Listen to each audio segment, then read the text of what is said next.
रहीम अस्सलाम वालेकुम नादरीन, आप यूट्यूब चैनल देख रहे हैं। मैं इमरान खान हूँ और जो मामला अमेरिका से शुरू हुआ था वो बढ़ता बढ़ता बहुत ज़्यादा बढ़ गया है और पाकिस्तान की हुकूमत को और इस्टेब्लिशमेंट को उसकी वजह से एक मुसीबत पड़ी हुई है। इनका अंदाज़ा पहले ये था कि वहाँ पे अमेरिकन इस्टेब्लिशमेंट की मर्ज़ी के मुताबिक ही इलेक्शन होगा और जो बाइडन दोबारा जीत जाएगा उसकी पार्टी आ जाएगी और ये अपनी पॉलिसीज़ के साथ आगे बढ़ पाएंगे। लेकिन मुसलमानों ने बहुत बड़ी तादाद में वोट डाला डोनाल्ड ट्रंप को वैसे भी एंटी एस्टेब्लिशमेंट वहाँ पे वोट पड़ा है और उसकी वजह से डोनाल्ड ट्रंप ने वो इलेक्शन जीत लिया। अब अमेरिकन एस्टेब्लिशमेंट को शिकस्त हो गई है तो जो उसकी प्रॉक्सीज हैं पूरी दुनिया के अंदर, ये उनकी भी शिकस्त है और उनके खिलाफ अब मामला आगे बढ़ेंगे। यूक्रेन को जाते जाते बहुत बड़ी मिकदार में हथियार देना चाहता है जो बाइडन या उनकी इंतजामिया। डोनाल्ड ट्रंप और उनके लोग इसके खिलाफ हैं। अब वो फौरी तौर पे ये हथियार पहुंचाना चाह रहे हैं, इमदाद देना चाह रहे हैं। इस हवाले से अमेरिका में एक अपोजिशन और हुकूमत के बीच में, या आप ये समझ लें डेमोक्रेट्स और रिपब्लिकन्स के बीच में इस वक्त एक सर जंग जैसी कैफियत बनी हुई है। लेकिन पाकिस्तान को लेकर जो अमेरिका की आने वाली एडमिनिस्ट्रेशन है, ट्रंप की एडमिनिस्ट्रेशन है, उसके अज़ाइम बहुत क्लियर होते चले जा रहे हैं। यानी ट्रंप और उसकी टीम के हवाले से तमाम टीवी चैनल्स को पाकिस्तान में यह हदायत की गई है कि तमाम टीवी चैनल मोहतात रहें और ट्रंप की या उनकी टीम के किसी मेंबर की तज़हीक ना की जाए, कोई तज़हीक का गुफ्तगू ना की जाए। अगर तो ये खबर दुरुस्त है और ये खबर मुख्तलिफ सोर्सेज से आई है और ये इस खबर के ऊपर अगर हुकूमत पाकिस्तान कायम रहती है और एस्टेब्लिशमेंट पाकिस्तान की कायम रहती है तो फिर आपको सबूत इस तरह मिलेगा कि वो चंद नाम जिसे भर्ती किया गया, हुकूमत के बहुत हमायती लोग हैं जिन्हें पाकिस्तान टेलीविजन में भर्ती किया गया, अगर वो ट्रंप और उसकी आने वाली टीम के खिलाफ बात करना बंद कर देंगे तो फिर आपको आइडिया हो जाएगा कि वाकई में हुकूमत की ये पॉलिसी है। नाज़रीन, पहले पाकिस्तान के मीडिया में क्या चल रहा है, अमेरिका में किसी को इसका पता ही नहीं होता था। ना अमेरिका की हुकूमत की इस पर तवज्जो होती थी, ना वो कभी इस तरफ देखते थे। इतना इंपॉर्टेंट उनके लिए था भी नहीं। इवन पाकिस्तान भी उनके लिए इतना इंपॉर्टेंट नहीं है। हाँ, माजी में अपनी स्ट्रेटेजिक वैल्यू की वजह से अफगानिस्तान में उनके इंटरेस्ट या चाइना में उनके इंटरेस्ट, अभी तो इंडिया उनका एक ऐसा पार्टनर है जिससे वो बहुत सारा कुछ हासिल कर लेते हैं खित्ते में। अफगानिस्तान और रशिया को लेकर और सेंट्रल एशिया को लेकर या ईरान को लेकर अमेरिका के जो इंटरेस्ट थे उसकी वजह से पाकिस्तान बहुत इंपॉर्टेंस इख्तियार कर जाता था। लेकिन अभी सूरत हाल वैसी नहीं है और ट्रंप की दिलचस्पी कोई नई जंगें छेड़ने में है भी नहीं। तो पहले ये होता था कि पाकिस्तानी मीडिया में क्या चल रहा है इस हवाले से अमेरिकन को बिल्कुल परवाह नहीं होती थी और ना उन्होंने कभी इस बारे में सोचा और इसका फायदा पाकिस्तान के सियासतदान और हुकूमतें उठाते थे। हुकूमत ये करती थी कि अमेरिका में जाकर अमरीकी बयानियां, पाकिस्तान में आकर पाकिस्तानी बयानियां, यानी अवाम के सामने अमेरिका को गालियां देते थे और अमेरिका के सामने जाकर घुटने टेक देते थे। तो ये एक दोगली पॉलिसी चलती थी पाकिस्तानी सियासतदानों की जानिब से, जिसके ऊपर अमेरिकन अक्सर एतराज भी करते थे और वो रिपोर्टें यही लिखते थे कि पाकिस्तान हमेशा हमारे साथ डबल गेम खेलता है। पाकिस्तान के अंदर ये कुछ और होते हैं और अमेरिका जाकर हमारे सामने ये कुछ और बन जाते हैं। तो उसकी वजह से पाकिस्तान का एतबार भी नहीं होता था। इमरान खान साहब बड़े स्ट्रेट फॉरवर्ड आदमी हैं। वो अमेरिका में गए, उन्होंने उसी तरह उनकी बॉडी लैंग्वेज देख लें, बातचीत देख लें, तो वो क्लैरिटी थी उसमें। और पाकिस्तान में आए तो वहां पे भी उनकी क्लैरिटी थी।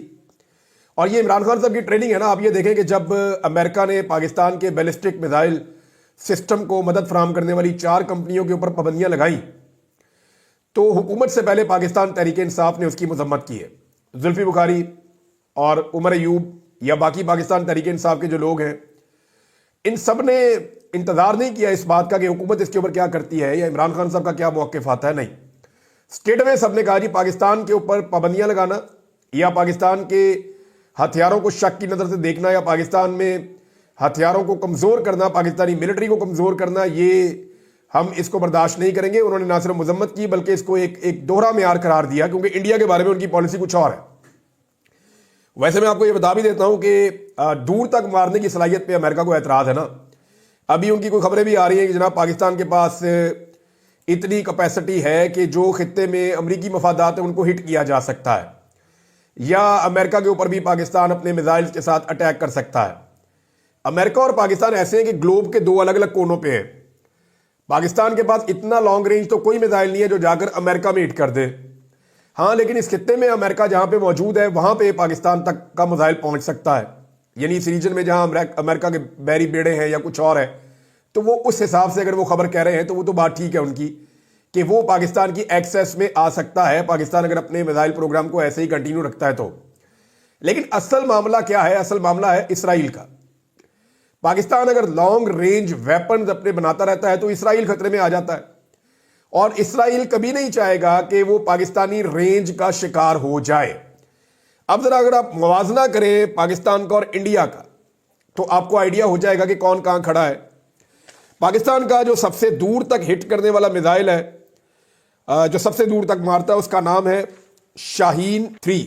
یہ شاہین 3 سب سے دور تک مارتا ہے. اس کی جو رینج ہے میکسیمم وہ ہے 2750 کلومیٹر, یعنی 2750 کلومیٹر تک شاہین 3 جو ہے وہ ہٹ کر سکتا ہے. اور یہ پاکستان کا وہ ہتھیار ہے جو سب سے دور تک بیلسٹک میزائل مارتا ہے. انڈیا کا جو ہتھیار ہے جو سب سے دور تک ہٹ کر سکتا ہے اس کا نام ہے اگنی 5, اور اگنی 5 کی جو میکسیمم رینج ہے وہ 5000 سے 5500 تک بتائی جاتی ہے. یعنی 5000 تو کنفرم رپورٹس ہیں کہ اگنی 5 مارتا ہے. پاکستان سے دگنی انڈیا کے پاس کیپیسٹی ہے کہ ان کا میزائل پاکستان سے دگنی رینج تک جا سکتا ہے وار ہیڈز کو لے کر. لیکن انڈیا کو اپنے لیے خطرہ نہیں سمجھتا, نہ اسرائیل, نہ امریکہ اپنے مفادات کے لیے خطرہ سمجھتا ہے. پاکستان کے بارے میں ایک ٹرسٹ ڈیفیسٹ ہے, اور پاکستان کو لے کر اسرائیل اور امریکہ یہ بڑے محتاط رہتے ہیں. تو ایک دوہرا معیار ہے. حالانکہ پاکستان امریکہ کا نان نیٹو اتحادی بھی ہے, لیکن اس کے باوجود پاکستان کے اوپر امریکہ کا ٹرسٹ نہیں ہے. اور یہ وجہ پاکستان کے پولیٹیشینز ہیں, پاکستان کی اسٹیبلشمنٹ ہے, جنہوں نے کبھی بھی کلیئرٹی کے ساتھ بات نہیں کی, ہمیشہ دھوکہ دینے کی کوشش کی ہے. بہت سارے امریکنز کو یہ لگتا ہے, یعنی ہمیں جہاں امریکن سے بہت سارے شکوے اور شکایتیں ہیں وہاں ان کو بھی ہم سے ہیں. دوسری جانب پاکستان تحریک انصاف نے فوراً اس کی مذمت کی ہے, جبکہ حکومت ابھی سوچ رہی تھی کہ مذمت کرنی ہے یا نہیں کرنی. یہ فرق ہے عمران خان میں اور باقی لیڈرشپ میں کہ وہ فائدہ اور نقصان دیکھ کر فیصلہ کرتے ہیں, جبکہ عمران خان صاحب پاکستان کا فائدہ اور نقصان دیکھ کر فیصلہ کرتے ہیں, اور ان کے لوگوں نے بھی یہی روش اپنائی ہے. اب ہوا یہ ہے کہ وہ امریکن جنہیں پاکستان کے میڈیا کی فکر نہیں ہوتی تھی, انہیں کیسے پتا چلنا شروع ہو گیا. تو اس کی وجہ اوورسیز پاکستانی, جو اوورسیز پاکستانی امریکہ میں رہتے ہیں, وہ لابنگ انہوں نے اپنی بڑی زبردست اور تگڑی کر لی ہے. کچھ پہلے سے ہی اس کام میں متحرک تھے, کچھ اب متحرک ہو گئے ہیں, اور اب انہیں پاکستانی عوام کی اور اوورسیز پاکستانیوں کی پوری دنیا سے بڑی تگڑی سپورٹ بھی ہے. اور وہ کھل کھلا کر جو ہے وہ پاکستان کے لیے لابنگ کر رہے ہیں. اور اس لابنگ کا اس وقت جو ٹارگٹ ہے وہ موجودہ حکومت ہے. پاکستان میں جو موجودہ رجیم ہے یا اس کے سہولت کار ہیں وہ ان کو ٹارگٹ کر رہے ہیں. اب امریکنز کو وہ تمام چیزیں بتاتے ہیں اور پہنچاتے ہیں کہ جناب آپ کے بارے میں پاکستان میں یہ ہو رہا ہے, اور یہ کیا جا رہا ہے, اور ایسے کیا جا رہا ہے, اور اس قسم کے ظلم اور زیادتیاں پاکستان میں ہو رہی ہیں. تو لگاتار آوازیں اٹھ رہی ہیں. اب 2 اور آوازیں اٹھی ہیں, جبکہ رچرڈ نے مزید ٹویٹس کر دیے ہیں. ایک تو جناب پاکستان کے میڈیا کو جب یہ کہا گیا کہ آپ نے اب امریکہ کی آنے والی حکومت کے خلاف کوئی بات نہیں کرنی, تو میڈیا میں کچھ لوگوں نے سوالات اٹھائے کہ سر دیکھیں وہ تو یہ کر رہے ہیں, وہ کر رہے ہیں, تو پھر یہ تو ون سائیڈڈ ہو گیا. یہ تو عمران خان کا موقف ٹھیک تھا کہ ہم غلامی کر رہے ہیں. وہ پھر انہوں نے کہا نہیں جی, دونوں طرف سے سیز فائر ہو جائے گا, آپ بے فکر ہو جائیں. آپ نے یہاں سے کوئی ایسی چیز نہیں کرنی کہ امریکہ کی آنے والی حکومت کی توہین ہو جائے, لہذا وہاں سے بھی اب نہیں ہوگی. تو اس کے اوپر ہمارے کچھ دوستوں نے جو ہے وہ اس کو سوشل میڈیا پہ چڑھا دیا کہ امریکہ کی جانب سے اب کوئی ٹویٹ نہیں آئے گا, یا ان کی جانب سے اب کوئی اس طرح کی حرکت نہیں ہوگی. لیکن اس کے بعد ہم نے دیکھا رچرڈ نے دوبارہ لکھ کے ڈال دیا کہ فری عمران خان. تو وہ لگاتار یہ چیزیں کر رہے ہیں, اور نہ صرف رچرڈ یہ کر رہے ہیں بلکہ ایسا محسوس ہوتا ہے کہ ڈونلڈ ٹرمپ کی جو آنے والی ایڈمنسٹریشن ہے ان سب نے یہ فیصلہ کر رکھا ہے کہ پاکستان کے اندر جو ظلم اور زیادتی ہو رہی ہے اس کے اوپر انہوں نے کیا موقف لینا ہے. اب یہ ایک ایڈیانو اسپیالٹ ہے, یہ ہاؤس آف ریپرزینٹیٹو کے رکن ہے, انہوں نے بھی ایک ٹویٹ کیا ہے, اور یہ جناب اہم امریکی پولیٹیشین ہے. انہوں نے لکھا جی کہ I am deeply troubled by the recent reports alleging that dozens of protesters in Pakistan were killed by the national government. وہ یہ کہہ رہے ہیں مجھے بڑی تکلیف ہے اس بات سے, اور یہ پاکستان کے اندر درجنوں جو احتجاج کرنے والے مظاہرین ہیں انہیں پاکستان کی جو قومی حکومت ہے انہوں نے قتل کر دیا ہے. اور اس کے اوپر انہوں نے یہ کہا جی کہ اس کو کور اپ بھی کیا گیا ہے اس ظالمانہ قدم کو, اور ساتھ ہی انہوں نے اس بات کے اوپر زور دیا کہ اسٹیٹ ڈپارٹمنٹ کو ان الزامات کے حوالے سے ایک صاف ستھری تحقیقات جو ہے وہ کروانی چاہیے. اور इंटरनेशनल पार्टनर्स जो हैं अमेरिका के, उन्हें भी इसके बारे में देखना चाहिए। तो जनाब, एक तो ये स्टेटमेंट और आ गया, मजीद रोजाना कोई ना कोई नया बंदा बोलता है जो डोनाल्ड ट्रंप की टीम का हिस्सा है। जॉर्ज गलोवे का बरतानिया में सियासतदान भी है, रॉयटर भी है, इनका भी स्टेटमेंट आ गया है पाकिस्तान के हवाले से। उन्होंने भी कहा free Imran Khan and all political prisoners in Pakistan. ये उन्होंने भी जनाब ट्वीट कर दिया है और लगातार रीट्वीट हो रहे हैं। 10-10 हज़ार, 20-20 हज़ार इनको रीट्वीट्स मिल रहे हैं। इनकी रीच बहुत ज्यादा लगातार बढ़ती चली जा रही है। इमरान खान साहब के ट्विटर को टारगेट किया जा रहा है, इमरान खान साहब के सोशल मीडिया को टारगेट किया जा रहा है। और अब हो ये रहा है कि पाकिस्तान तहरीक इंसाफ के अंदर से चंद आवाजें जो चुनी गई थी कि आप सोशल मीडिया के ऊपर टारगेट कर दें, अटैक कर दें, इसी तरह पाकिस्तान तहरीक इंसाफ के अंदर से अब चंद आवाजें बोलना शुरू हो गई हैं कि सोशल मीडिया को टारगेट ना किया जाए, सोशल मीडिया आईना है। जितना जुल्म होता है वो उतना रिएक्शन देते हैं, जितना जबर और फस्तायत होती है वो उतना रिएक्शन देते हैं। अब मुझे बताएं ना कि इमरान खान साहब को जेल के अंदर एक छोटे से कमरे के अंदर खुड्डे में बंद कर दिया जाता है, उन्हें कई दिन बाहर नहीं आने दिया जाता, उनकी लाइट बंद कर दी जाती है, उन्हें एक जुल्म और जबर का सामना करना पड़ता है इमरान खान साहब को शदीद तरीन। और जो पाकिस्तान के अंदर पाकिस्तान तहरीक इंसाफ के पार्लियामेंटेरियंस हैं वो बात जरूर करते हैं, लेकिन उनकी एफर्ट में वो जान नजर नहीं आती जो होनी चाहिए। वो इमरान खान साहब को रिलीफ दिलाने में नाकाम रहते हैं। तब पूरी दुनिया में जब ये खबर बाहर निकलती है तो पूरी दुनिया में एक उसके ऊपर रिएक्शन आता है। अब वो रिएक्शन कितना होगा ये हर आदमी अपने तौर पे तय करेगा। तो हर रिएक्शन एक एक्शन का नतीजा है। ये जो कुछ भी आज सोशल मीडिया पे हो रहा है, आज से पहले क्यों नहीं हो रहा था? ये सारा का सारा रिएक्शन है। अगर एक्शन रुक जाएगा तो रिएक्शन भी रुक जाएगा। हां, चंद लोग हैं जिनके बारे में आप ये कह सकते हैं कि वो एंटी पाकिस्तान है, या वो एंटी मिलिट्री है, या वो पाकिस्तान के खिलाफ जो है वो एक प्रोपेगेंडा हमेशा से खड़ा करते आए और आइंदा भी करते रहेंगे। ऐसे लोग मौजूद हैं, उनके खिलाफ आप एक बयानिया बना भी सकते हैं और वो लड़ाई चलती रहेगी। लेकिन ये जो हजारों लाखों की तादाद में लोग आ गए बीच में, ये सारे गद्दार तो नहीं हो सकते ना। ये एक्चुअली सारे रिएक्शन दे रहे हैं जुल्म का, जबर का, फस्तायत का, इंसानी हकूक की खिलाफ वर्जियों का।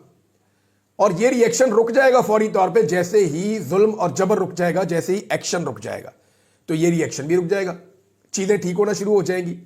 लेकिन पाकिस्तानियों की आंखों का ऑपरेशन हो गया, ये बात अब हमेशा रहेगी, इससे हम भाग नहीं सकते। इमरान खान साहब का सोशल मीडिया तो टारगेट हो ही रहा है, लेकिन जो सोशल मीडिया को टारगेट करने वाले लोग थे उनके मुकाबले में पाकिस्तान तहरीक इंसाफ से कुछ और आवाजें उठी हैं। जैसा कि बैरिस्टर सलमान नियाज़ी साहब ने बात की है, आमिर मुगल साहब ने बात की है, कुछ और पाकिस्तान तहरीक इंसाफ के जो दरीना लोग हैं वो ये बात करना शुरू हो गए हैं कि सोशल मीडिया जो है वो इमरान खान साहब ही उसकी पॉलिसी बताएंगे कि क्या है। और इनका ये मानना है कि इमरान खान साहब की ताकत और हथियार है सोशल मीडिया, इसे कमजोर करने का मतलब जो है वो पाकिस्तान तहरीक इंसाफ को और इमरान खान को कमजोर करना है। उन्होंने कहा एक अहम नुक्ता ध्यान में रखना होगा कि तहरीक इंसाफ की सोशल मीडिया टीम सिर्फ इसलिए ही कह सकते हैं जो इमरान खान के ऑफिशियल ट्विटर हैंडल के बयानिए को फैलाती है, इससे हटकर कोई और बयानिया फैलाए वो हमारी सोशल मीडिया टीम हरगिज नहीं है।